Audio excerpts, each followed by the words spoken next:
Hey, what's up? It's Annika and welcome back to my channel. In this video, I want to walk you through how to even start a debt-free journey. And if you're new here, then welcome. I'm on my way to paying off over $229,000 in debt, and I paid off over $50,000 so far in the past 15 months. I can't do math. I don't know. Hence why I got into so much debt, but I started my debt-free journey in January of 2020. So I paid off all my credit cards, my car, and it has just been a journey. I think that makes me somewhat qualified to discuss this topic and kind of share my tips and tricks a little bit and just kind of help anyone out there who's like, I don't even know where to begin. If you're not already, make sure you are subscribed to my channel and give this video a thumbs up if you do enjoy it, because it helps out my channel so much. Okay, so you're in debt.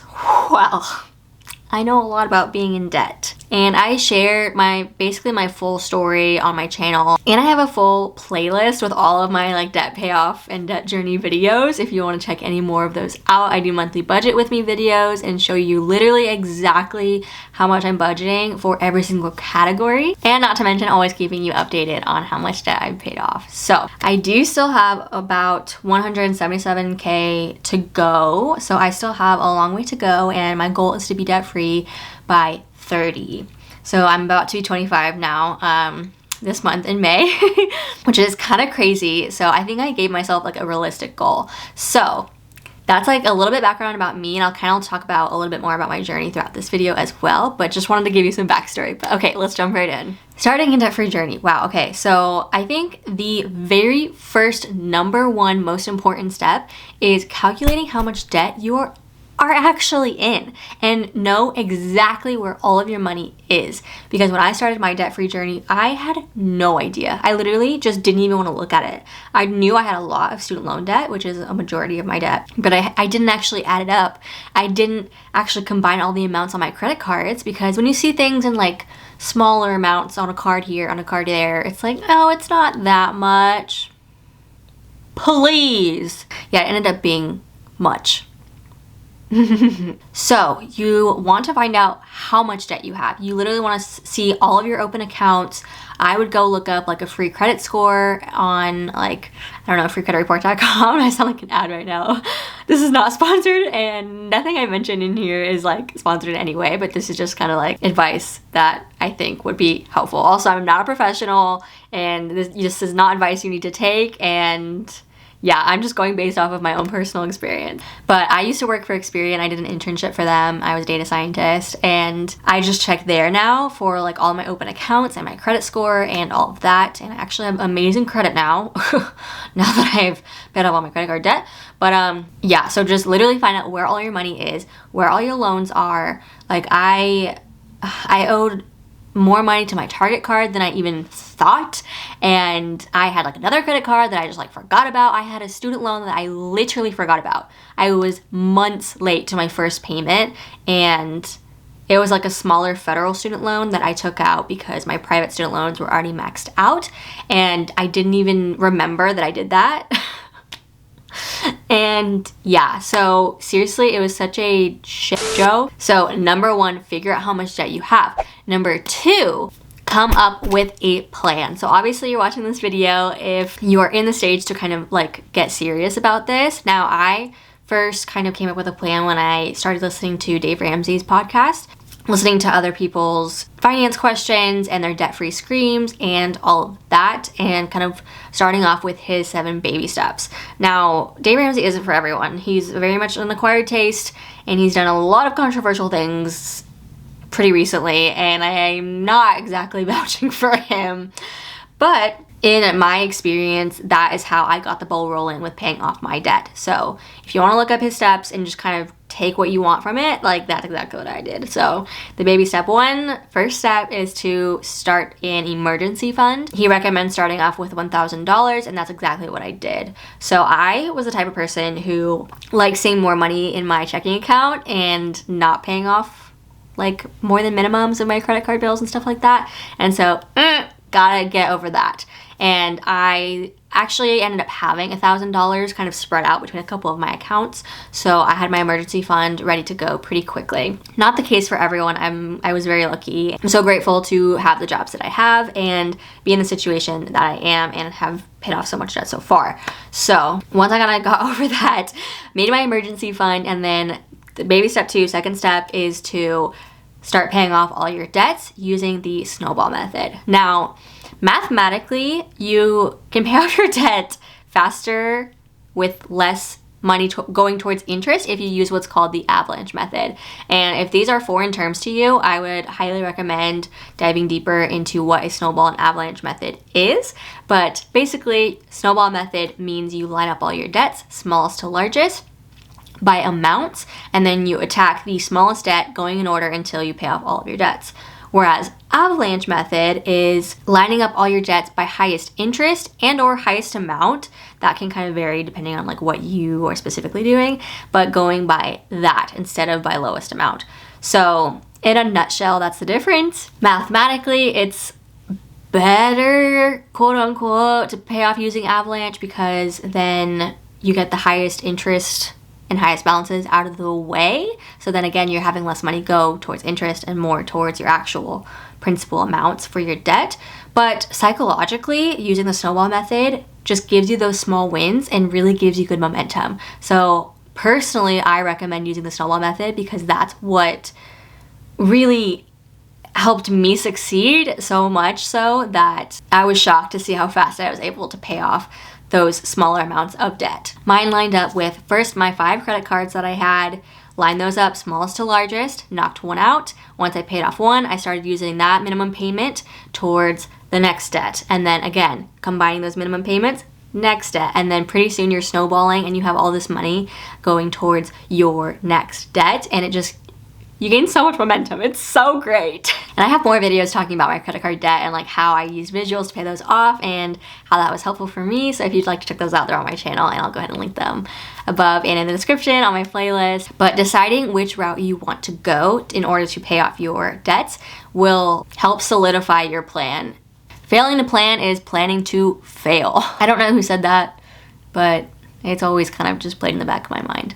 All right, so you've got your emergency fund, you've got your plan on if you're gonna use snowball or avalanche, you've lined up all your debts, you know exactly how much debt you have at this point, and like, you know, cry it out if you need to. I think I cried for a solid like 3 hours when I realized how much debt I was actually in.